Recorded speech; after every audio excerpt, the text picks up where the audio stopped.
Hey guys, tonight we're venturing into a world where the sun is relentless, the sand is everywhere, and the cheese, well, let's just say it's unlike anything in your fridge. You find yourself on the edge of the Sahara, where camel hooves plod rhythmically and the air smells faintly of sweat, leather, and possibility. This isn't the land of soft brie or runny camembert.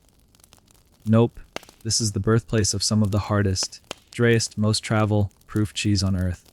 You're about to witness the curious origins of North African desert cheese, born not in a sterile creamery, but in a goat, hide bag bouncing against a camel's flank. And heads up, you probably won't survive this journey without a serious tan and a thick skin. Literally. So, before you get comfortable, take a moment to like the video and subscribe. But only if you genuinely enjoy what I do here. Let me know in the comments where you're listening from and what time it is. I love knowing how far this story travels. Now, dim the lights, maybe turn on a fan for that soft background hum, and let's ease into tonight's journey together. You're squinting under the midday sun, which, in this part of the world, feels less like warmth and more like punishment. You're surrounded by an ocean of golden sand dunes, their ridges shifting almost imperceptibly in the wind. In front of you, a camel groans with a kind of ancient disapproval. It knows what's coming. You're about to milk it. Now, milking a camel isn't like milking a cow. For one, camels don't really want to be milked. You're dealing with a diva in a fur coat, with knees made of sarcasm, and a personality that screams, "Not before I've had my coffee." But you've watched the locals. They know the trick. A calf is brought forward to nuzzle the udder just enough to trigger the hormonal release. Then, swift hands take over, capturing the milk in a clay bowl, each drop a victory. Camel milk is a marvel. It's lower in fat than cow's milk, high in vitamin C, and rumored to be something of a natural probiotic miracle. But more importantly, it's the foundational ingredient of North African desert cheese. Not goat, not sheep, though those are used too. Here, in the blistering heart of the Sahara, camel milk reigns. Historians still argue whether the first cheeses in this region were intentional culinary experiments or happy accidents born from neglect and heat. One theory suggests that early nomads discovered curdled milk at the bottom of a water skin after a long, hot journey. Instead of tossing it, someone braver or hungrier than most tasted it and voiled, or perhaps more accurately, voila! The milk once collected doesn't go into any fancy stainless steel equipment. Instead, it's poured into a goatskin bag, blackened with age and smoke. You sling the bag onto the side of a camel, and as the caravan treks through dunes, the constant jostling churns the milk. Heat, motion, time, it's a walking cheese factory. You can hear it sloshing as you ride. Every step forward is another swirl in the ancient recipe. The taste, raw, tangy, slightly sweet, and surprisingly floral. If you're lucky, it hasn't fermented into something that smells like a goat's armpit. Then again, that's a delicacy in some circles. This first stage of cheese making, raw and nomadic, isn't just about necessity. It's also about survival. Camel milk spoils quickly in the sun, unless it's transformed, curdled, dried, hardened into something that can last weeks without refrigeration. That's key in a place where ice cubes are about as common as unicorn sightings. You meet an elder in the shade of a canvas tent, its poles dug deep into the sand. He offers you a pebble-sized chunk of hard, salty cheese, chalky, sun-bleached, and smelling faintly of smoke. Cheese from the journey, he says in Tamazight, the Berber language. It's called Tai Mimimt in some dialects. It's not soft, not buttery, but it's nourishment, caloric gold in a compact form. And there's a strange pride in this cheese. Unlike European counterparts that ooze or melt, North African desert cheeses are stoic. They don't crumble under pressure. They were born in hardship, shaped by the Sahara, and carried in pouches lined with memories. They have attitude. They are cheese with a past. Fringe tidbit for the night. Some nomads would intentionally bury their cheese in sand, letting it age in secret. Dig it up weeks later, and you've got something even drier, dusted in Sahara soil. Think of it as a natural rind with a hint of camel. You settle beside your camel, the stars beginning to prick through the dusk. The goatskin bag now feels firm, heavier with promise. Tomorrow, you'll slice it open and begin the second stage, pressing, salting, drying. But for now, you lie back on your woven mat, cheese dreams dancing behind your eyelids, the scent of curds and desert wind clinging to your clothes. The morning arrives with a rustle of wind and the low, nasal groans of waking camels. You sit up slowly, brushing grains of sand from your face. Desert beauty sleep comes with exfoliation included. The goatskin bag at your side has cooled overnight, firming up even more. When you slice it open, the fermented milk has transformed into curds. Clumpy, slightly sour, and glistening in the dawn light. Now comes the next step in your Saharan cheese-making odyssey, separating the curds from the whey. There's no cheesecloth here, no shiny stainless tools, just your hands, a carved wooden ladle, and a shallow clay bowl. You scoop and press, your movements mimicking centuries of nomads before you, their techniques passed not through cookbooks, but fireside tales and knowing glances. You pour the remaining whey into a trough dug shallow into the sand. Nothing is wasted. In fact, goats and even camels will drink the tangy liquid, rich in protein and bacteria. Some desert dwellers even boil it down to make a kind of whey syrup. But today, your focus is on the curds, and more specifically, turning them into something that can survive 100-mile trek across shimmering dunes. The process is rhythmic. You knead the curds like dough, salting them as you go. The salt comes from ancient deposits, scraped up from dry lake beds where caravans once bartered for spices, metals, and cloth.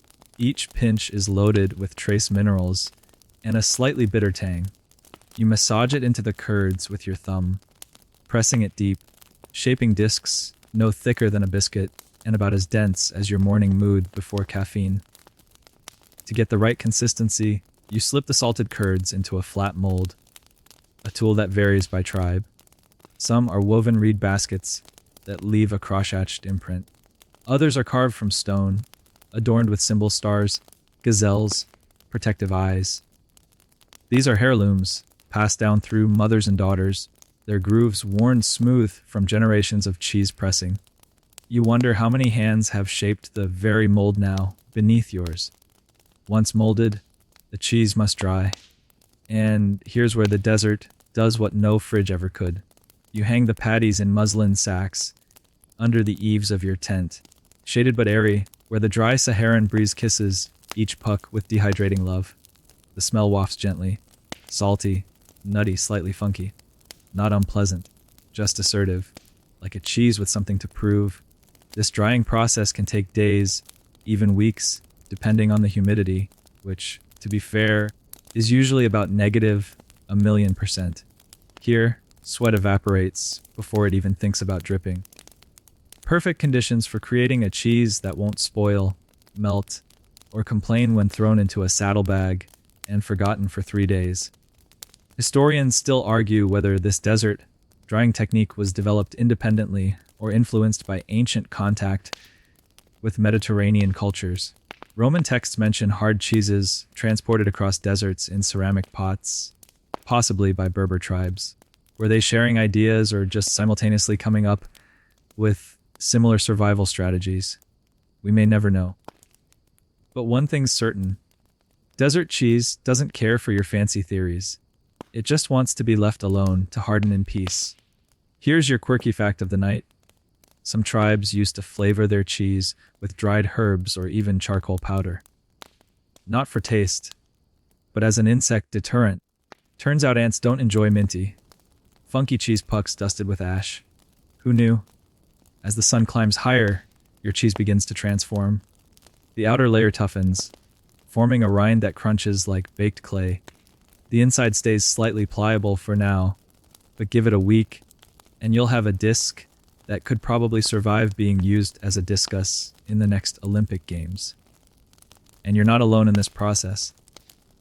All around the camp, others are doing the same, kneading, molding, salting. Some are singing softly, rhythmic chants passed down from herders who saw cheese not just as food, but as luck, as tradition, as something sacred. You catch snippets of a melody about a goat that cried when her milk turned to stone. Probably a metaphor, or maybe just a weird goat. You wander toward a neighbor's tent, drawn by a richer, smokier scent. They're smoking their cheese, hanging it above a shallow pit filled with smoldering wood and camel dung. Yes, camel dung. It burns slow, hot, and surprisingly clean, if you don't think about it too hard. The smoke infuses the cheese with a deep, earthy flavor, and adds another layer of preservation. It's a step up from air, drying, and a prized method among certain tribes. You taste a sliver offered on the tip of a dagger. It snaps with a satisfying crack and crumbles on your tongue like desert chalk laced with umami. Your host watches, eyes twinkling, waiting for your reaction. You nod. Not bad. Not pizza topping good, but not bad. By late afternoon, your first batch is nearly ready to be packed. You wrap the drying pucks in linen, tie them with strips of palm fiber, and tuck them into a reed basket. They clink softly against one another, like coins in a monk's begging bowl. Cheese currency, traded across miles, between tribes through history. You sit back and sip a hot, gritty tea, watching your cheese cure in the fading light. Somewhere, a child laughs, chasing a goat with more spirit than sense. The wind picks up, carrying with it the sharp tang of curing milk and a hint of rain that may never come. In the desert, every bite of cheese is an act of patience, a reward for surviving heat, time, and camel attitude. And as your cheese hardens, so does your connection to this place. Sun-blasted, wind-scarred, and utterly alive, you wake to the familiar rustle of the desert wind tugging at the tent's edge and the distant clink of bells tied to the necks of wandering goats. Your cheese has dried overnight into leathery rounds, each one like a sunburnt moon cratered, pale, and stubbornly dense. Today, you're ready to take it a step further. Salt, sand, and secret techniques await. The desert doesn't just dry things. It demands ingenuity. Preserving food out here is like playing a survival game on hard mode. That's why salting cheese became both necessity and ritual. You carry your basket of hardened curds to a low table made of acacia wood, its surface scarred from years of use. A wide bowl of coarse desert salt sits in the center, glistening like tiny crystals of sun-dried sea. You rub the salt into each cheese round with the dedication of someone exfoliating after a week at the beach. This isn't just about flavor, it's about drawing out every last drop of moisture. Water is the enemy now. Moisture invites bacteria. Dryness is preservation. You coat the pucks until they resemble small frosted stones, then stack them in a pyramid to rest. But salting alone isn't always enough. You need to dig deeper. Literally. Some tribes bury their cheese in sand-lined pits, creating a natural aging chamber that protects the pucks from insects, animals, and the brutal swing of desert temperatures. You walk with a leather pouch of salted cheese rounds to a secluded dune, where a shallow hole has already been dug and lined with a layer of smooth, cool sand. You place the cheese gently into the pit and cover it with a mixture of sand and ash. Fine, gray powder collected from last night's fire. The ash acts as a natural insect repellent and mold barrier. It also gives the cheese a faintly smoky aftertaste, almost like toasted almonds dunked in charcoal. Historians still argue whether this burial method was purely practical or held ceremonial meaning. Was it a way to mimic the Earth's womb, symbolizing transformation? Or just a smart way to keep mice from your snacks? Either way, the process is mesmerizing, like watching an ancient magician disappear a trick. You tamp down the sand and mark the spot with a curved stick. In 2 weeks, you'll return to unearthed cheese that's drier, denser, and maybe just a little bit haunted. The most skilled cheesemakers even store their creations in clay amphorae, large, porous jars that breathe just enough to let moisture escape while keeping pests out. These jars are sometimes sealed with beeswax or camel fat, smeared over the rim like a makeshift glue. You spot one nearby, half buried in the ground, its rim adorned with painted symbols, suns, waves, spiral eyes. The lid is tied with a leather thong. It's not worn smooth from years of opening and closing. The jar is opened with a ceremonious pop. Inside, cheese rounds nestled in a bed of dried mint leaves and tiny black seeds that resemble cumin. The aroma punches you square in the nose. It's powerful. Earthy, like fermented hope with a side of, "This might kill me." You taste a sliver. It breaks with a sharp snap, then dissolves into a burst of salt, smoke, and something almost medicinal, not delicious in the ice cream sense, but deeply satisfying, like licking a memory from a stone wall. And here's a fun little fringe tidbit for your sleepy brain. In some parts of the Sahara, cheesemakers believed placing a carved bone beside the aging rounds would ward off bad spirits. The logic: spirits hate leftovers. Apparently, salt isn't the only preservation trick here. Some tribes add dried herbs, thyme, sage, even wild artemisia, to their cheese during molding. These don't just flavor the rounds, they act as mold inhibitors, insect repellents, and mood enhancers. You kneel beside a Berber woman pressing curds into a shallow reed tray, sprinkling in crushed leaves between layers. The aroma is intoxicating, more spa than dairy.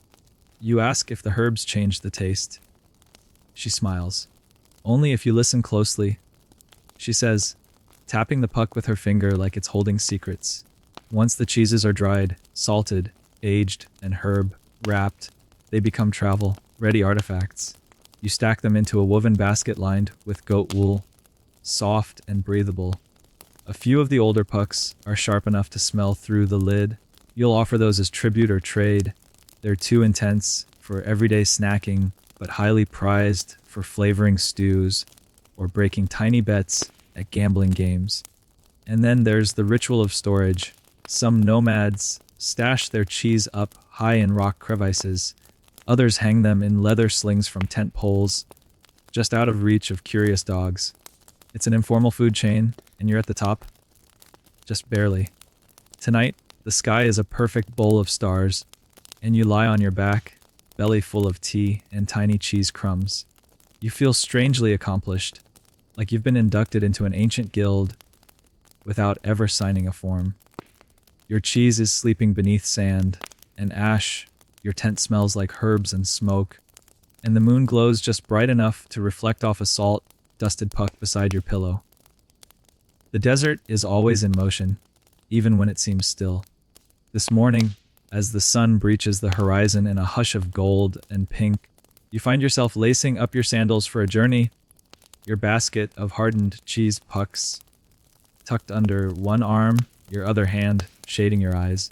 You're heading to the market, where cheese becomes currency, commodity, and conversation starter. Oasis markets are the lifeblood of Saharan trade. They pulse like heartbeats along the ancient caravan routes, offering bursts of color and chaos in an otherwise muted landscape. You follow the line of camels and goats across cracked earth and thorny brush, their rhythmic footfalls setting the pace of centuries. When you reach the market, it's a swirl of motion and sound. Vendors call out in a dozen dialects, fabrics billow like sails, and the smell of grilled meat competes with the pungent tang of aged cheese. You pass a stall stacked high with dates and almonds, another lined with clay pots filled with dyed spices, saffron, paprika, something green and musky you can't quite identify. And then you find them, the cheesemongers. Here, cheese isn't displayed in refrigeration cases or nestled on dainty doilies. It's piled like treasure discs of varying size, color, and hardness, arranged in pyramids, stacked in baskets, tied in bundles with fraying twine. A man with a turban the color of lapis lazuli lifts a puck and shaves off a sliver with the edge of a curved dagger. He offers it to a young trader, who chews thoughtfully, then nods once before dropping a handful of coins into the cheese seller's palm. You unpack your own goods, slightly embarrassed at the modest size of your basket compared to the veteran sellers, and lay them on a woven mat. Within minutes, someone is hovering. A woman in flowing blue robes examines your cheese, turns it over, sniffs it, and says something you don't understand.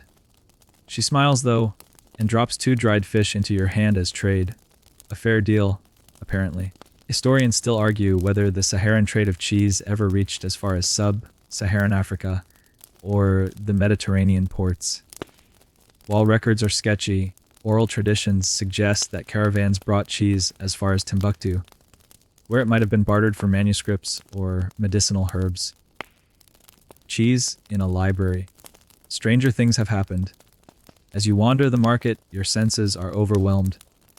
Children dart between legs, trying to sell tiny bundles of mint or charm bracelets. An old man grinds his own special spice blend beneath a canopy, using a millstone the size of a tire. You hear a vendor boasting that his cheese was aged during a sandstorm and blessed by an imam. It's probably a marketing ploy, but who can argue with that kind of PR? You stop at a stall where a cheese wheel the size of a drum sits on a low table. It's rock hard, striped with alternating layers of pale curd and reddish clay.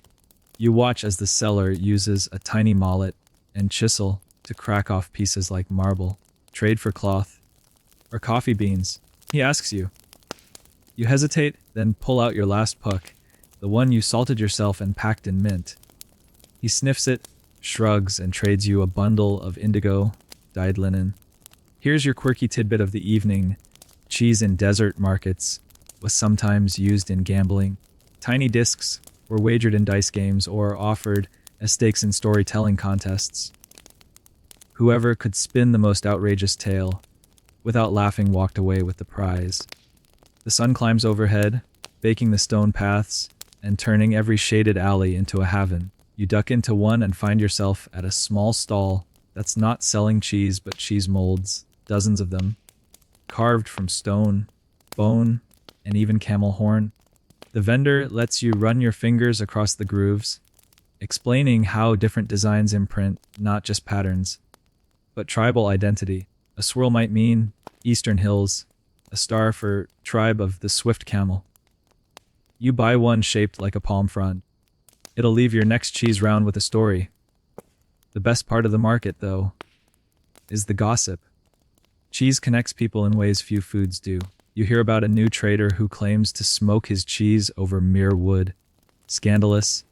Apparently, someone else whispers about a legendary cheesemaker whose curds never crack and whose herd of goats sings in the morning. That one's probably a joke. Probably. You rest in the shade of a spice cart, sipping lukewarm water and chewing on a slice of smoked cheese that tastes oddly like licorice. As you nibble, you overhear an elder explaining the best storage tip to a younger trader. Wrap your cheese in leaves during a full moon, bury it next to a fig tree, and never, never whistle while sealing the jar. Sage advice? Superstition? Both? As the market winds down, you pack your new treasures: linen, fish, a mold, and the stories you've overheard. The cheese you brought is mostly gone. Trade it away one puck at a time. What remains are crumbs in your bag and a slightly sour smell clinging to your robe. You mount your camel for the slow ride back to camp, belly full and ears buzzing with tales.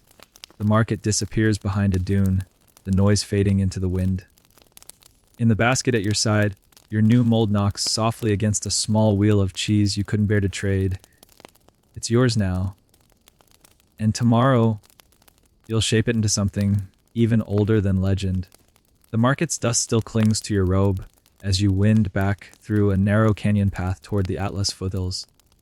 Ahead, the land changes, steeper, rockier, greener in places where underground springs seep just enough moisture to support a few shrubs, and, more importantly, hidden villages of the Berbers.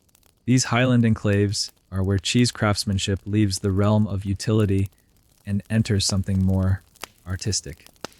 You pass a low stone wall, goats balancing along it with the poise of circus performers. Smoke curls from a chimney above a terraced roof. And there, beside a slate house carved into the slope, a woman is molding cheese with the calm intensity of someone who knows secrets. You greet her, and she invites you to sit. There's no rush in the mountains. Her name is Amina, and she presses camel and goat curds into molds with practiced strength, her fingers stained from dried herbs, her lap covered in a faded apron bearing the imprint of many cheese rounds past. Her tools are minimal but exacting: a carved stone bowl, a press fashioned from flat rocks, and a variety of wooden stamps. The molds here are incredible. You recognize one shaped like a palm frond, just like the one you bought in the market. But others bear geometric patterns so complex, they look like they belong in a mosaic cathedral. Some even feature stylized animal figures: lizards, hawks, desert hares. Amina presses a puck of cheese into a mold shaped like a six-pointed star, her hands dusting it with dried oregano and black cumin. "This one's for weddings," she says. "The bride's family sends it with the dowry." She grins, showing teeth stained slightly orange from chewing on desert root bark. Spicy love. Historians still argue whether these mold patterns originated from local artistry or were influenced by Roman, Byzantine, or even Phoenician contact. Archaeological digs in Morocco have unearthed ceramic cheese molds nearly 2,000 years old, some nearly identical to the ones Berber women still use today. Continuity or coincidence? Scholars debate. The cheese does not. You watch as another round is wrapped in linen and set near a sun-warmed stone to dry. Unlike the desert, scorched styles of the lowlands, these mountain cheeses are slightly softer, aged in clay niches carved into cool rock walls. The temperature remains stable, the humidity just high enough to create a more forgiving aging process. Still dry, still firm, but with a tenderness, a melt in the mouth crumble that hints at moisture withheld rather than erased. She lets you taste one, aged 2 months, coated in mountain ash and thyme. The flavor surprises you: nutty, citrusy, almost creamy in a way your desert, hardened tongue had forgotten cheese could be. "This one," she says, "is eaten only during the new moon." Keeps the spirits guessing. And here's your fringe tidbit for the night. Some Berber tribes believe the shape of the cheese mold can influence dreams. A round mold with 4 corners might encourage safe travels. A spiral, lucid dreams. It's not science, but then again, not everything needs to be. As the day warms, you're invited inside. The stone house is cool, its walls plastered with clay and goat hair, smooth to the touch. In the corner, a larder holds cheeses in various stages: wrapped, hanging, maturing. You notice a wheel carved with a pattern of interlocking fish. "Rain symbol," Amina says, tapping it gently. "We eat it when the well's dry." She shows you a trick passed down from her grandmother: mixing crushed fig leaves into the curd before pressing. The enzymes break down proteins faster, giving the cheese a creamier edge, even in a dry climate. "Only use the young leaves," she warns, "or it'll taste like bark soup." You help her with the next batch, layering curd, salt, herbs, and leaf pulp, then pressing the mix between smooth slate slabs weighted with stones. It's a satisfying process, part cooking, part construction. Outside, the village hums with quiet productivity. Children chase chickens, elders knot rugs, and a boy leads a goat by a necklace of shells. Cheese isn't just food here, it's ritual, economy, inheritance. It's folded into daily life like a verse in an old song. At dusk, Amina serves tea and flatbread, and with it, a slice of her prized cheese, aged for over a year, firm enough to slice but delicate enough to crumble. The taste is astonishing, sharp, floral, slightly smoky from the herbs. She chuckles at your wide eyes. You city types always expect it to taste like pizza. This is cheese with a backbone. As you prepare to leave, she hands you a small wrapped parcel. Inside is a puck, fresh but cured just enough for travel. It bears her personal mark, a small sunburst, etched with the tip of a date thorn. "For the road," she says, "and maybe your dreams." You walk back down the path as night settles over the hills, the stars beginning their show. You tuck the cheese into your satchel, alongside the mold from the market, and a growing sense that you're becoming more than just a visitor. You're carrying pieces of this world. Tiny, fragrant time capsules hardened by sun, salted by sweat, and shaped by hands that remember more than any written history ever could. The wind this morning is different. Sharper, dry as bone dust, humming through the reeds like a warning. You squint against it as you climb the next dune. A cloth tied across your mouth to keep the sand from entering places sand should never go. Today, your cheese journey takes a grimmier turn to preserving in ash and clay. Less. Cheese tasting flight. More. Archaeological excavation with snacks. You reach a temporary camp arranged in a crescent beside a rock outcrop, where fires have already been burning low and slow since dawn. Charcoal crumbles underfoot, and dark ash clings to the hems of robes. This is a place where cheese is not only aged but entombed. Carefully sealed in clay and ash like mummies prepared for the afterlife, only way more edible. Your host this time is an older man named Idris, whose hands are so callous they look like bark. He welcomes you with a nod and hands you a puck of cheese so dense it could serve as a paperweight on a windy planet. Its surface is grayish with an uneven texture, lightly scored with fine lines that resemble brush strokes. This is no mistake. It's been aged in a pot of wood ash, a preservation method that's as much chemistry as it is alchemy. The process begins with a simple principle. Ash is sterile, moisture absorbing, and repels insects. It also hardens the cheese's exterior into a thick, mineral crust that traps flavor and keeps spoilage at bay. Idris shows you how it's done, pulling the lid off a squat clay jar half buried in the sand. Inside is several cheese rounds, resting in a bed of fine ash, each one looking like a meteorite cooled in starlight. He picks one up and knocks it gently against a stone. It sounds like a rock. You wonder briefly if this entire cheese culture is just a long, elaborate prank, but then he shaves off a curl with a sharp blade. The inside is pale gold, crumbly and aromatic. You try a sliver, and there it is, a salty sharp, with a hint of smoke and something mineral, like eating the memory of a thunderstorm. Historians still argue whether ash preservation originated in North Africa or drifted down from the Alps via early trade. Some even speculate it may have started independently in multiple places where fire was a constant companion. But few cultures have turned it into such a poetic, practical, and frankly hardcore art form. Once the cheese is aged in ash for several weeks, it's often sealed inside a small clay vessel, unglazed, porous, and shaped by hand. Idris shows you how to prepare one, kneading reddish desert clay with water drawn from a covered cistern. He slaps the mixture into a mold, then smooths it with a shell until it's perfectly round. Into this vessel, the cheese goes, surrounded by more ash and sealed with a layer of camel fat or beeswax. From here, he says, gesturing with a slight grin, you forget about it, like a bad song. The jars are stored in shallow caves or buried under tents, marked with symbols etched in charcoal. Idris shows you one marked with 3 dots in a line, a family signature, or maybe a code for flavor. Another has a simple handprint. This one, he says, was my father's last batch. We only open it for births or lightning storms. Naturally, here's your fringe tidbit for the night.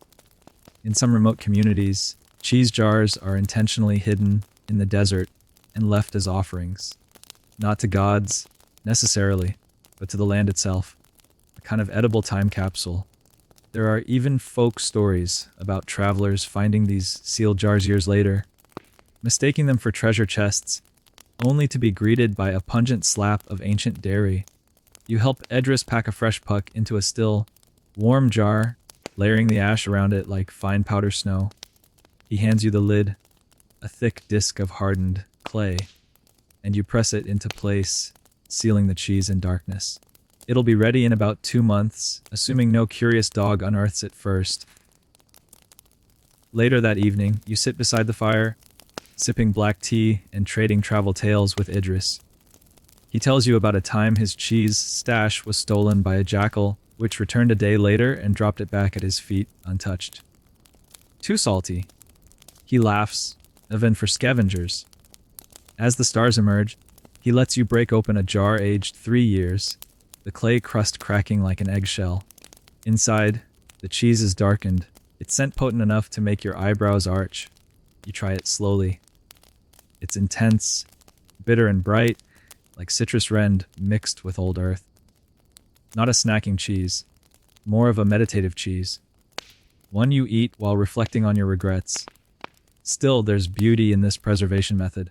No refrigeration, no plastic wrap, just clay ash, time, and the willingness to let food become stranger than it started. And durable, too. Some of these cheese jars have been stored for so long they've become family heirlooms, each opened only on special occasions. Their taste a literal flavor of the past. You sleep that night on a mat beside the sealed jars, dreaming of ash and stone, of cheese buried like treasure beneath a sea of shifting dunes.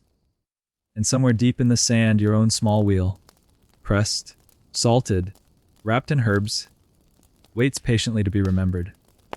Dawn breaks with a whimper rather than a roar. You're no longer just a traveler or guest. Now you're part of the rhythm, part of the camp. Your cheese rests in jars and ash pits, and your next challenge isn't aging it gently by firelight. No, today your cheese is riding into danger. Welcome to the battlefield. Well, sort of.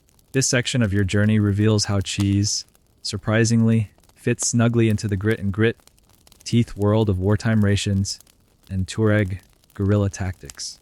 The Tuareg, nomadic warriors with cobalt blue turbans and desert-worn swords, are famed for their knowledge of the Sahara's vast secrets, and for their endurance. These are people who can travel hundreds of miles with only their camel, a rifle, a bag of salt, and yes, a puck or two of desert cheese in their saddlebag. You're traveling with a small Tuareg caravan today, their camels adorned with tassels and silver charms to ward off misfortune.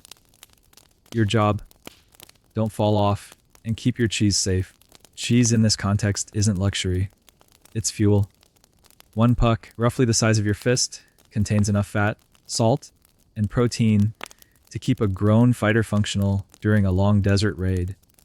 You pass a young man named Yusuf tightening the strap on his curved dagger. He catches you staring and grins, pulling a cheese disc from his bag and biting off a shard as if it were a cookie. The crunch echoes like dried wood snapping. Warrior cheese, he says, through a mouthful of salt and resilience. Historians still argue whether the Tuareg inherited their cheese-making from Berber ancestors or developed their own techniques out of necessity. Their version is typically saltier, harder, and more travel-proof, almost munitions grade. In some oral accounts, cheese was even traded for ammunition during the colonial uprisings of the early 20th century. Talk about a different kind of hard cheese. Your own puck rides in a leather pouch tied to your belt. It bumps your hip with each step, a kind of edible metronome. The camel plods, the dunes roll, and as the sun climbs, you find yourself fantasizing about a cold drink and a nice cheese plate with grapes and honey. But this cheese is for survival, not charcuterie boards. Midway through the day, the caravan stops near a rocky outcrop for shade. Weapons are checked. Water skins passed. And cheese is shared. Yusuf snaps off chunks and hands them around like rations, pairing the cheese with stale flatbread and a smear of olive paste. It's gritty. Salty enough to make your molars sing, but effective.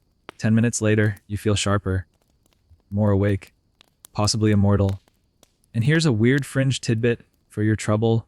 In certain regions, Tuareg warriors would mark their cheese pucks with tiny carvings to indicate not flavor, but intent. 1 groove meant peace, 2 meant protection, 3, prepare for war. Cheese as a code, like delicious Morse. After the break, the caravan splits into smaller groups. You travel with the one carrying supplies, cheese, dried dates, water, and a collection of handmade tools and weapons. The pack leader explains that cheese, being nearly indestructible, doubles as a form of emergency currency.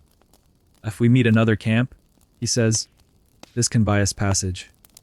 Or a story? Sure enough, by late afternoon, Your party encounters another group, hidden within a crescent of sandstone. The leader steps forward, unwraps a puck from his sash, and places it on a flat stone between them. A silent offering. After a pause, the other group produces their own. A trade is made, no word spoken, no conflict. Food diplomacy, Sahara style. You may camp near twilight, the desert sky bleeding into shades of lavender and rust. Around the fire, the older warriors tell stories. Some about battles, others about cheese pucks, lost and later found, still edible. One man swears he dug up a forgotten cache from 3 years ago and served it at his wedding. Still crunchy, he boasts, tapping his teeth. You lie back on your mat, feeling the warmth of the fire on your toes and the cool of the desert against your back. Your cheese rests beside you, slightly battered from the day's ride, but unchanged. That's the magic. This cheese has survived heat, time travel, and even minor impact. It could probably outlast you. Before sleep takes you, Yusef hands you a new puck, one carved with a faint crescent moon. This one, he says, is for return journeys. Safe passage. You nod and accept it, tucking it under your head like a pillow with purpose. And with that, the camp settles into stillness. Camels snort. Embers float skyward. And you, cradling your cheese, dream of deserts, raids, and a cheese so tough it could stop a bullet, or start a peace. You're back in town now, if town can be defined as a string of low, sun-bleached buildings clinging to the edge of the desert like barnacles on a drifting ship. The air here smells less of goats and more of gasoline and soap, and for the first time in weeks, you hear the sputtering of a motorcycle. Civilization of a sort. But even here, where cell phones buzz and satellite dishes bloom from rooftops like strange metallic flowers, the cheese remains unchanged. Well, your cheese anyway. The cheese in town has been challenged. You wander into a colonial-era building repurposed as a cooperative, open, air, cement floors, hand-painted signs in 3 languages. Inside, a half-dozen women sit at long tables, molding curds into rounds, while a young man in a clean white coat scribbles notes on a clipboard. This is where desert cheese collides with bureaucracy, where French influence lingers not just in language but in palate. You're greeted with warm smiles, then handed a sample of their latest product, a semi-soft blend of camel milk and cow cream, aged in stainless steel cabinets and wrapped in wax paper with printed labels. It even has a logo, a stylized goat wearing sunglasses. You take a bite. It's fine, mild, smooth, polite. A cheese that says bonjour instead of brace yourself. The colonial era left deep marks across North Africa, and food, especially dairy, was not spared.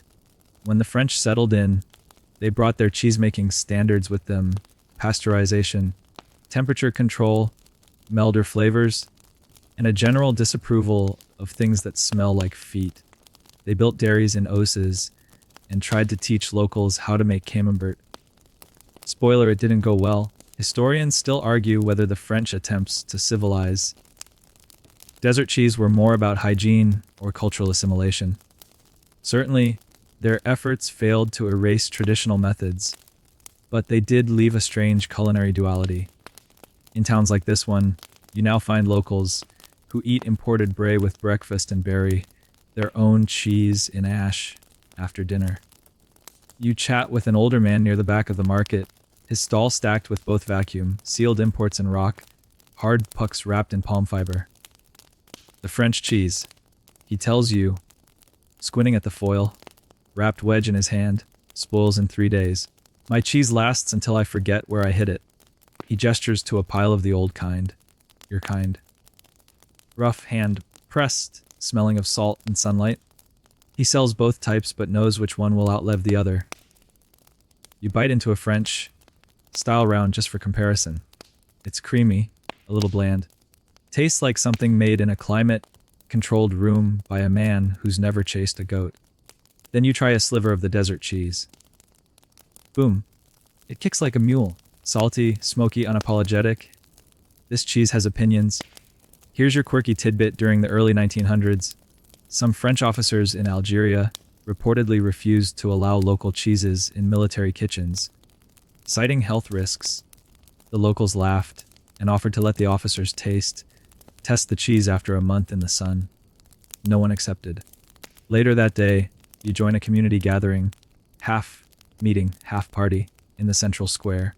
Plastic chairs, tea in glass cups, and a long table stacked with every kind of cheese imaginable. Soft, hard, pale, dark, round, square, and one shaped like a camel.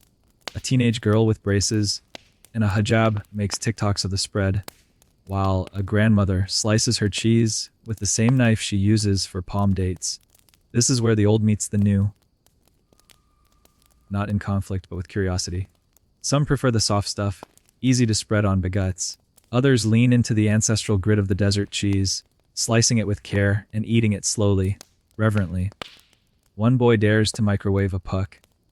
It sparks. His friends cheer. You quietly move away before the elders notice. You sit beside a local cheesemaker named Fatima, who trained in Paris, but returned to her village to open a solar-powered dairy. I learned the science, she says, sipping tea, but the soul is still here. In the old ways, she shows you a hybrid cheese, fermented camel milk, aged in ceramic, but tested for bacteria in a lab and vacuum, sealed for supermarkets. This is the future, she says. If we want our cheese to travel it does. A vendor tells you he recently shipped a batch of sand, aged pucks to a food fair in Milan. They called it extreme dairy, he says, rolling his eyes. As if we make it for fun. You leave the square as the sun drops low, casting long shadows over the mix of satellite dishes and clay ovens. You feel the tension, but also the balance. The way the modern world nibbles at the edges of tradition without yet swallowing it whole. You pass a girl skipping rope with a puck tied to a string. Nearby, an old man gnaws thoughtfully on a cheese slice, watching the horizon, like he's waiting for the next sandstorm, or the next caravan. One foot in the past, the other in a pair of knock-off sneakers. The desert is adapting, but the cheese is still watching, waiting, hardening in the shadows. You're stirring your tea with a dried twig when someone taps your shoulder. A wiry boy with eyes too old for his face hands you a round of cheese wrapped in a strip of red cloth. Don't eat this at dusk, he whispers, as if revealing a state secret. It draws the eye. Right, totally normal cheese behavior. You thank him, slightly puzzled, and carefully tuck the bundle into your satchel. It's not the first superstition you've heard this week. But this one feels different. The cheese isn't just aged, it's anointed. Around here, in the quieter corners of the Sahara, cheese isn't just food, it's protection. It's risk, it's sacred. You're in a village whose name means the place where salt listens. The locals speak a Berber dialect, laced with Arabic and ancient echoes, and tonight they're preparing for a moonless evening, one where, according to tradition, certain foods must be hidden, others shared, and some simply left untouched. At the center of it all, cheese. In one house, you watch as a woman slices a puck slowly, carefully, using a bone-handled knife that she dips first into oil, then into ash, so it doesn't scream. She says matter of factly. You nod, because asking follow-up questions feels dangerous. She serves the cheese on a palm leaf tray beside a bundle of dried herbs and 3 flat stones. No one eats yet. First, she sets the tray in the doorway, letting the desert wind bless or inspect it. Only after a whisper, quiet prayer do the guests take their bite. Historians still argue whether these cheese rituals predate Islam or were layered in later through folk traditions. Some believe the practice comes from early animist beliefs, where milk was seen as a gift from a living spirit, and curdling it was like shaping part of that spirit's essence. Others say it was just a clever way to keep kids from raiding the pantry after dark. Either way, the belief persists: never slice sacred cheese after sundown unless you want to invite trouble. You nibble a piece. It's older than most cheeses you've tasted, wrapped in ash and mint and something musky. It tingles slightly on the tongue, as if charged. Someone notices your reaction and smiles. Made under a lunar eclipse? They say. Of course it was. Quirky tidbit for this round. There's a legend that if you sleep with a sacred cheese puck under your pillow, you'll dream of your ancestors. If they offer you a slice in the dream, you'll live a long life. If they refuse to share, you're supposed to stop eating dairy for a year, just in case. Outside, under the starless sky, the village shifts into silence. Doors are shut gently. Lamps are covered with scarves to dim their glow. You're led to a stone circle near the edge of the settlement, where a small fire burns low and steady. Elders gather here with wheels of cheese they don't sell, trade, or eat. They tend to them, rotate them, talk to them sometimes. You watch one old man pick up a puck, sniff it, and whisper into it like a walkie-talkie to another realm. He sees your expression and chuckles. It remembers things. He says, "You never forget what happened during the pressing." Every slice carries it. You sit beside him and ask if the cheese ever answers back. He looks skyward and says, "Only once." But that was the summer of the Great Goat Incident. We don't speak of it. That night, you're offered a spot in a stone hut lined with shelves holding cheese rounds in various states of decay and age. You lie on a mat between them, surrounded by their earthy, salty aura. It's oddly comforting, like sleeping inside an ancient library, if the books were edible and sometimes whispered in your dreams. In your half-sleep haze, you dream of curds swirling in water, of stars falling into pots of milk, and of a figure wrapped in cobalt blue, offering you a cheese puck carved with a spiral. When you reach for it, he says, "Not yet." You're still fermenting. You wake before dawn, breath fogging slightly in the chill. Outside, the sacred cheese from last night has been buried in sand. It belongs to the earth now, someone explains. You nod again. It's the only correct response. As you walk toward the edge of the village, you pass the boy who warned you earlier. He gives a solemn thumbs up, then hands you a smaller puck, carved with a single line and wrapped in green twine. "For protection," he says. "But don't eat it unless you really need to." You don't ask what "really need to" means. You just pack it carefully and step into the rising light, the cheese thudding gently in your satchel like a heartbeat with purpose. By now, you've traveled across dunes, climbed into mountain villages, hidden cheese in ash, sealed it in clay, and listened to it whisper in your dreams. So naturally, tonight you find yourself beside a fire, staring into the flames with a round of cheese in your lap and a group of strangers telling stories, as if the stars themselves are listening. Welcome to the storytelling circle.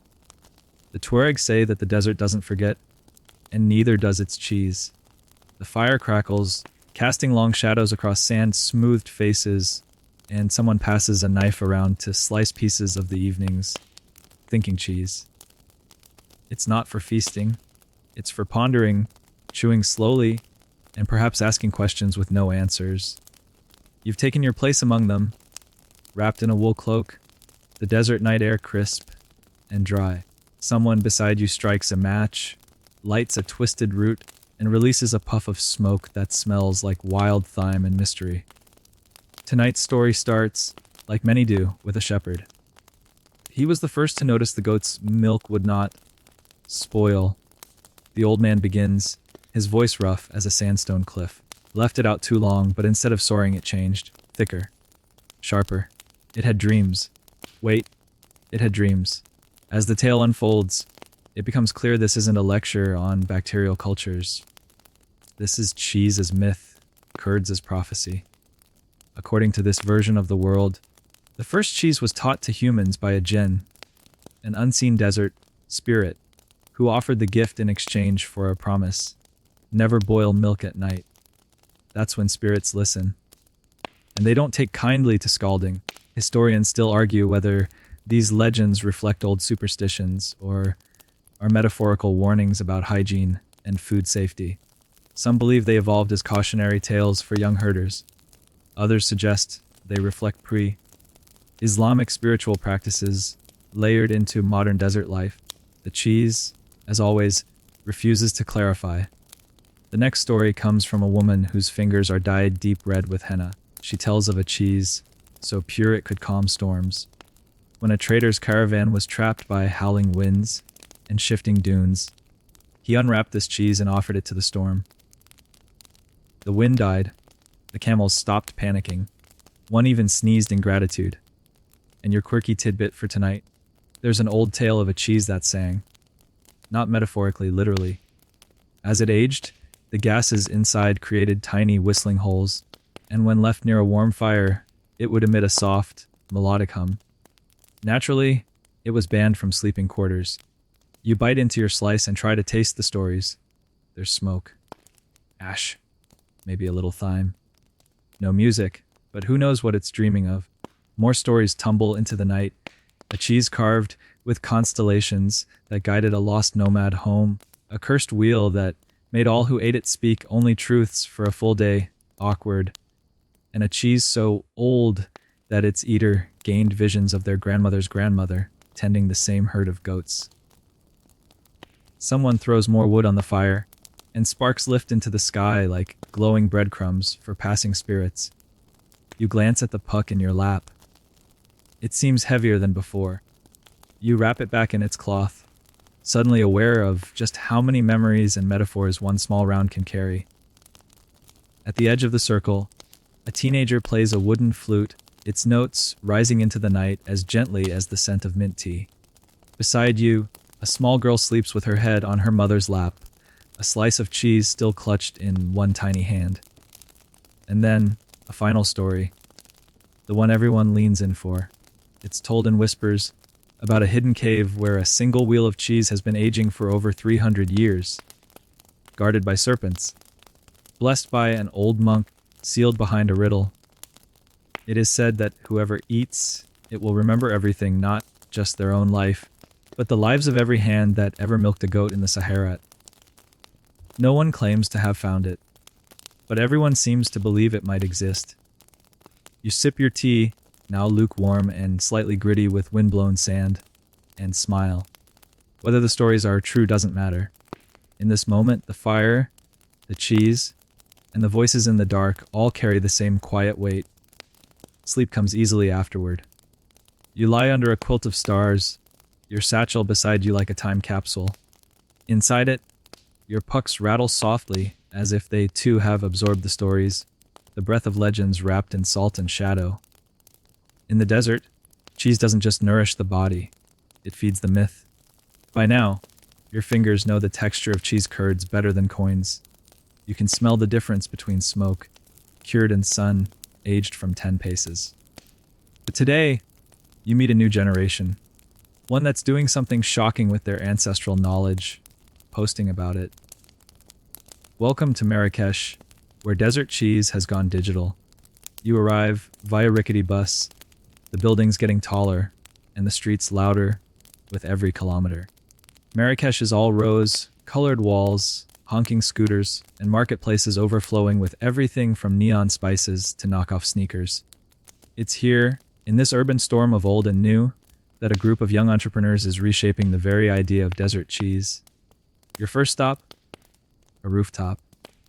Naturally, you're greeted by Layla, founder of a project called Camel Curd Collective.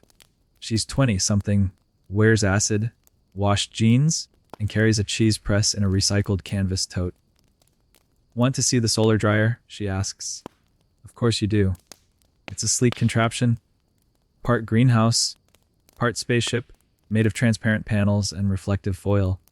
Inside, rows of small cheese discs sit on mesh racks, drying under focused sunlight while a tiny fan hums quietly in the corner. No fire, no sand, no ash. Just tech. Cheese 2.0. We're trying to cut carbon, Layla explains. And time. A process that used to take a week now takes 2 days. Plus, it doesn't attract goats. She lets you taste a sample. It's tangy, herby, a little less aggressive than your usual pucks, but still assertive. We add rosemary oil to the brine, she says. TikTok loves it. And she's not joking. She shows you her feed, Looping videos of cheese spinning in slow motion, slicing ASMR, reactions from tourists trying their first bite.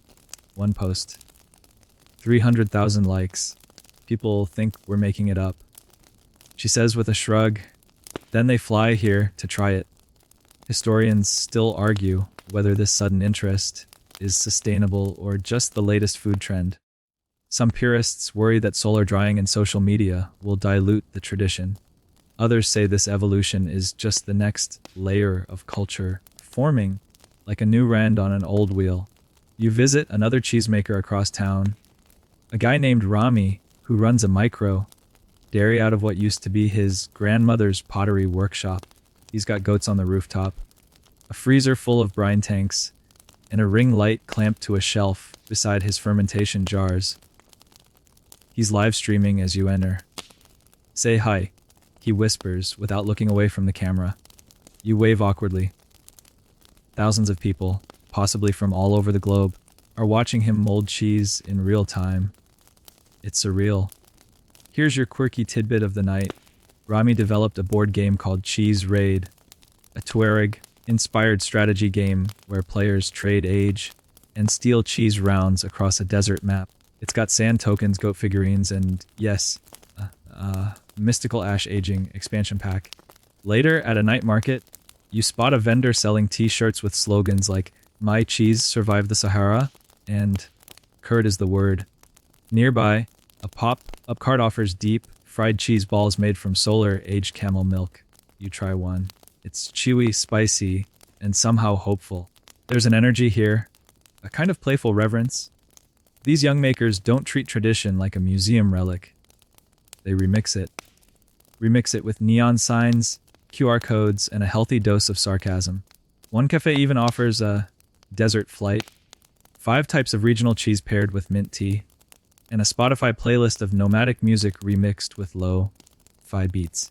You take a seat, nibble through a puck aged in volcanic ash and paprika, and glance around. Tourists snap selfies.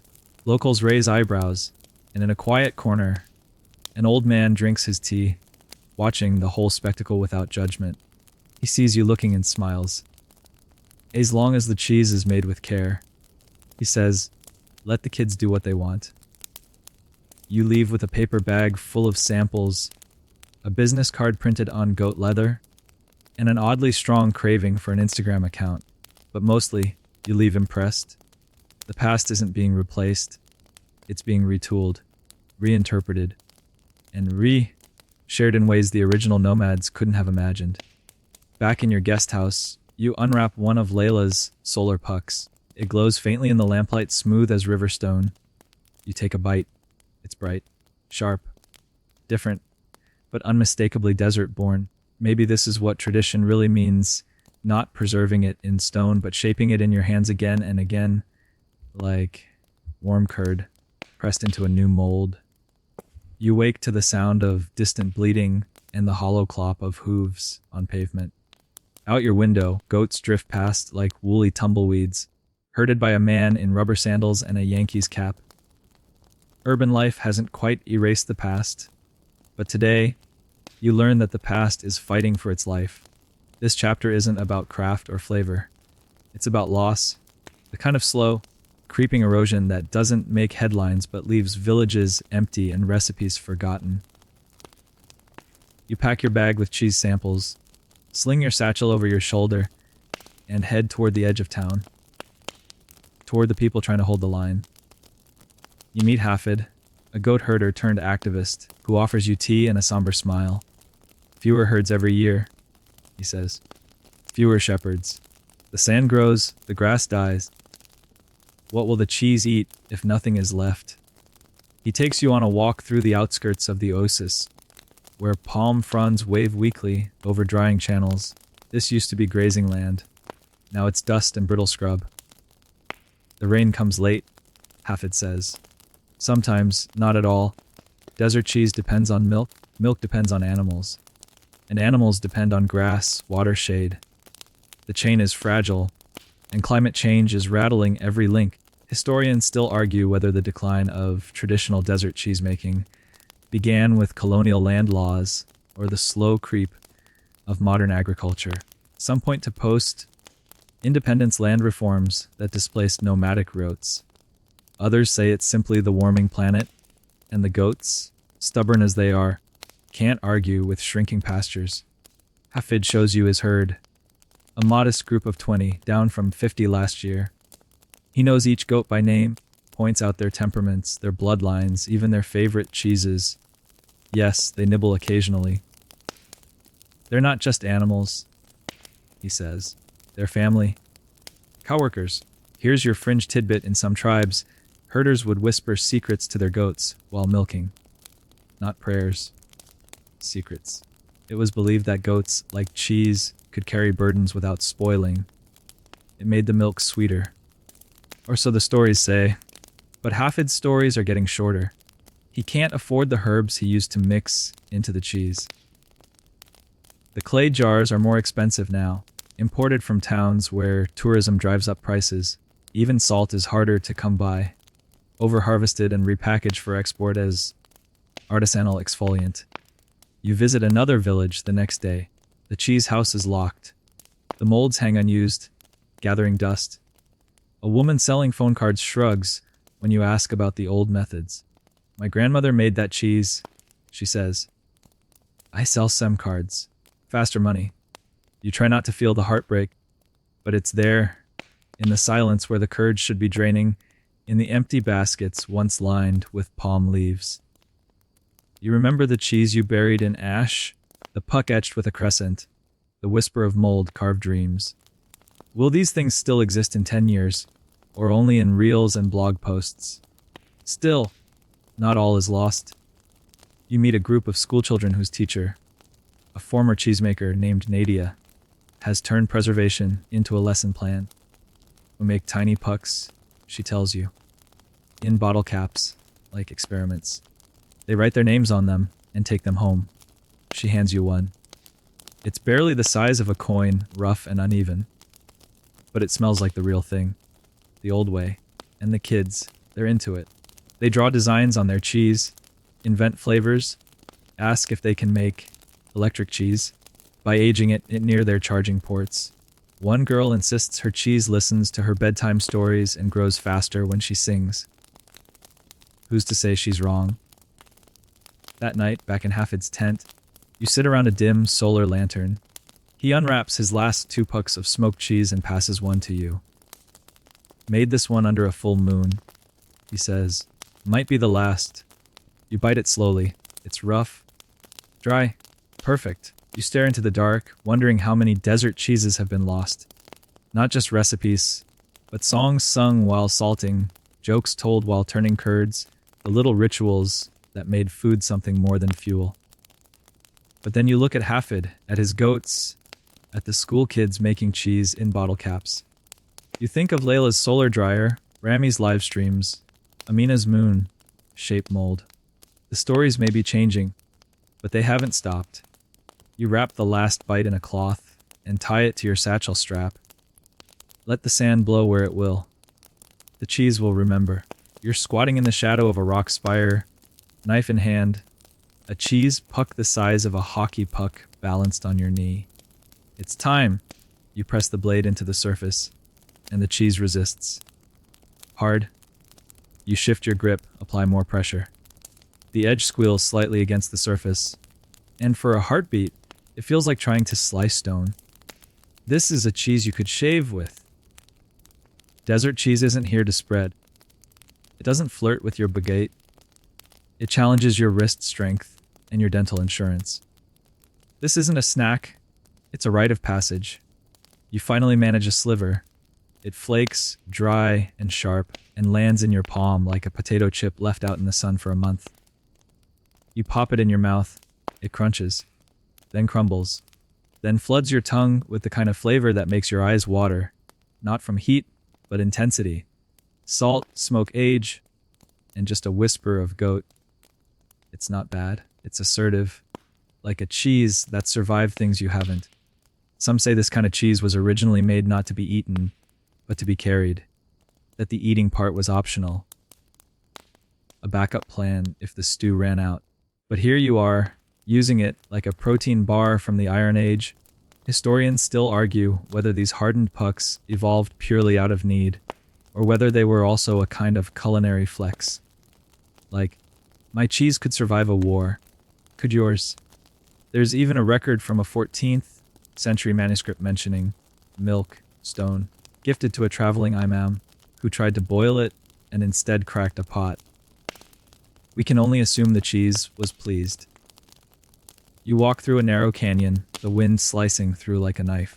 Your satchel clinks softly with the sound of cheese discs knocking together. Each one weighs about as much as a paperback and is just as dense in story. You stop beside a dried riverbed and decide to test another.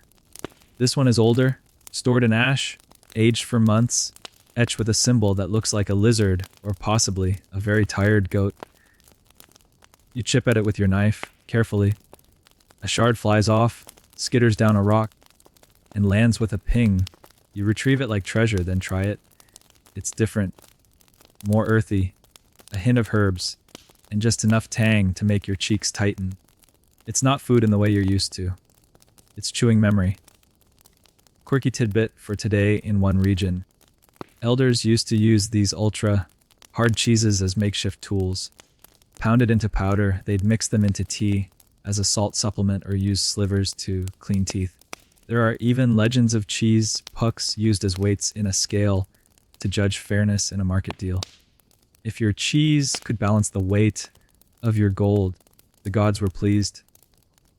Later, you arrive at a campsite where an elderly man is teaching his grandson how to sharpen a cheese blade. Not a kitchen knife, a cheese blade. Long, curved, slightly notched.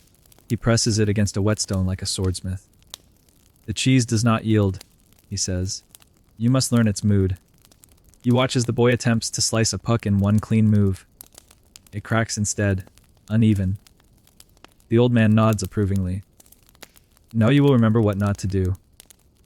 It's easy to romanticize this kind of toughness. But there's practicality here too.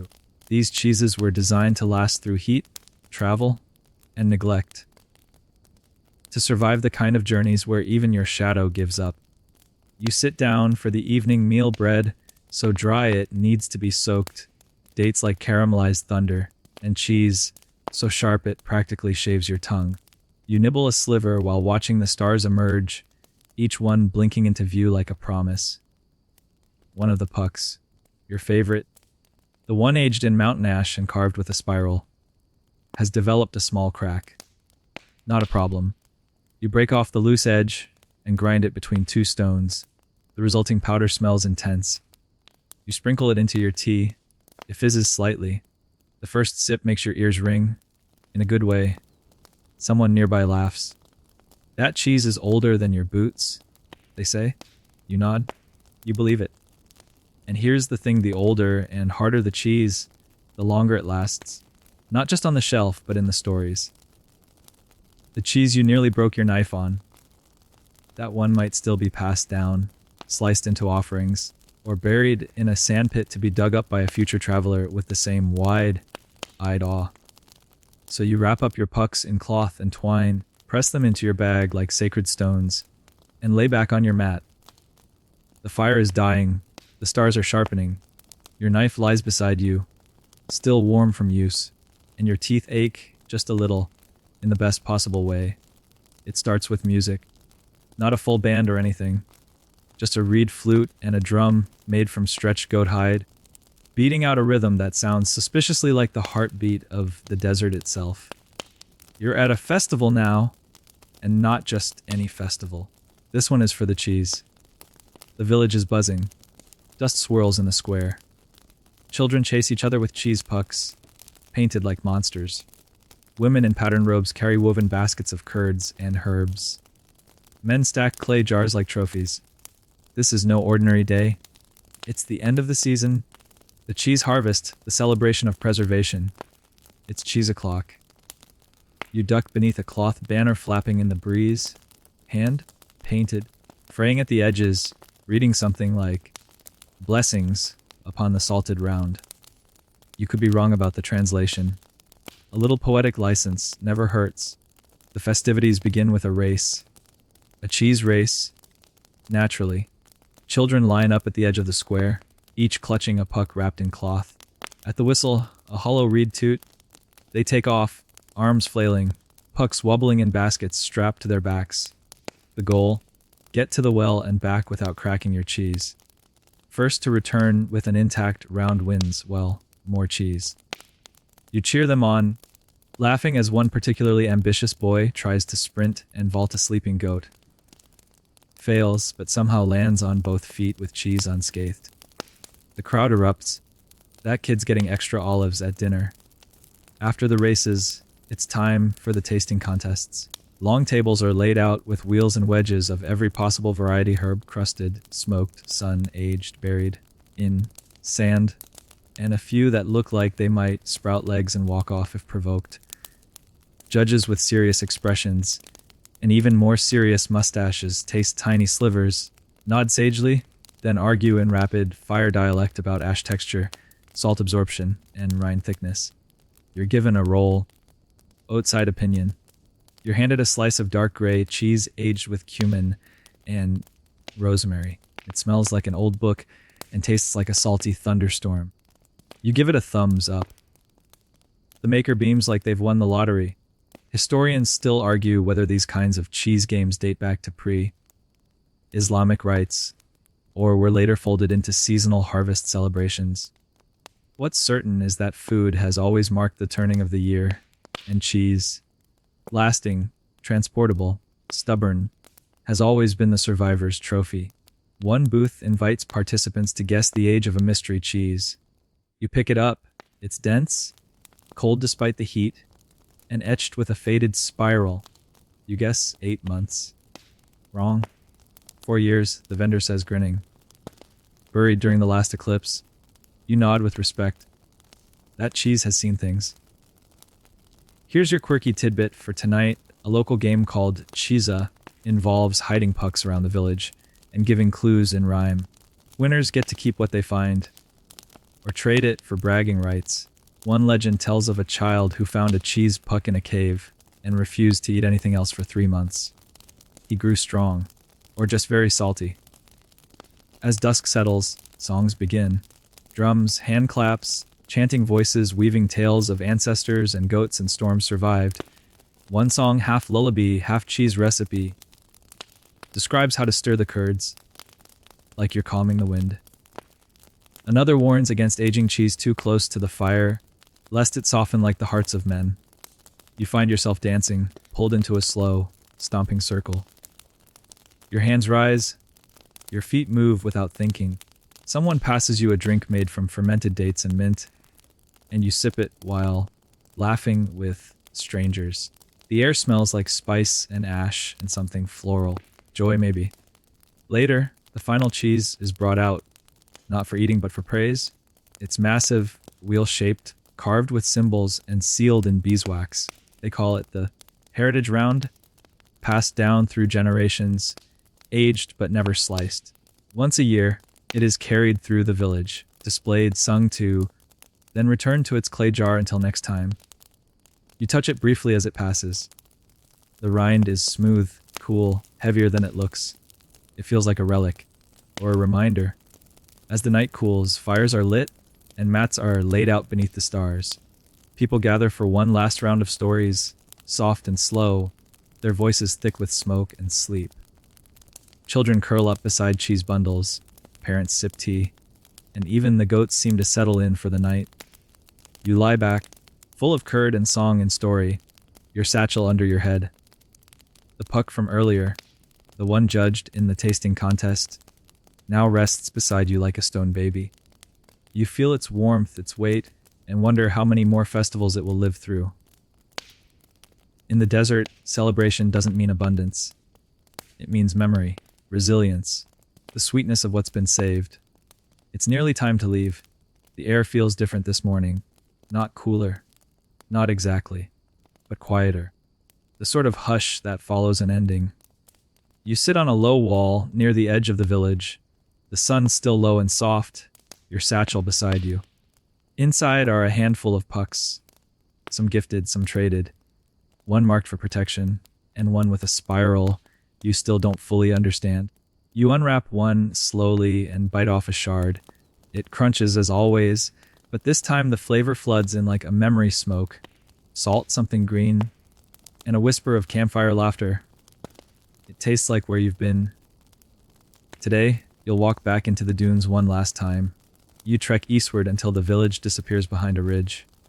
The sand is smooth, the sun is high, and your shadow stretches out before you like it's scouting the path. When you find the right spot, a small hollow sheltered by a pair of sculpted stones, you stop, kneel, and pull out the oldest puck in your bag.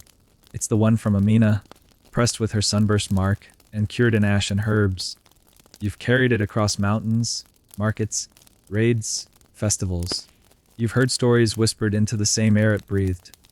You dig a small pit with your hands, lay down a bed of cool sand, place the puck gently inside, and cover it again. Not buried to forget, buried to rest. This is what cheese does in the desert. It survives, yes, but it also waits. You place a stone on top, mark it with a symbol 3 dots, like the old man's from the cave. You whisper something into the wind. A thank you, maybe, a promise. And then you return. Back at camp, there's no fanfare. Just the normal rhythm of goats, boiling tea, and chores. But your steps feel different. Calmer. You've aged. Maybe not like cheese. Less brittle, more open. You sit in the shade and unwrap your final cheese puck. This one is new. Solar aged, palm frond pressed. Gifted by Layla in the city and infused with rosemary. You slice it easily, cleanly. It's soft around the edges. You chew slowly and let it melt. Bright and herbal, like tradition wrapped in possibility. The cheese doesn't try to outdo the others. It doesn't whisper, it doesn't crunch.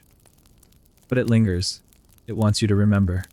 Historians still argue whether desert cheese will survive the century. Climate, culture, the hunger for convenience, all pose their threats. But out here, you've seen the resilience, the humor, the devotion it takes to keep this craft alive, and maybe that's what matters. The wind picks up. Somewhere nearby, a goat bleats like it knows something you don't. A child runs past holding a tiny cheese wheel wrapped in gold thread. You smile. Your journey has no neat bow, no last lesson, no final slice of cheese that explains everything. But you've carried the story far, and now it will carry you. Now, take a slow, deep breath. The fire has faded, and the last of the tea has gone cold. Your fingers are dusted with salt. The air around you is heavy and still, like the pause between stars blinking awake. Even the goats have stopped fussing. Let your body soften. Let the world you've wandered, its winds and herbs and stories, settle like fine powder around your thoughts. You're safe here, tucked in among dunes and dreams. Picture the cheese you buried, small, quiet, waiting. It's out there now, hardening in the dark, becoming something stronger. Just like you. The desert doesn't rush. It ages everything with care. So let your breath slow. Let your mind find stillness. And if, tonight, your dreams are flavored with smoke or salt, you'll know why. Sleep now, traveler. Let the wind tuck you in. The cheese can wait.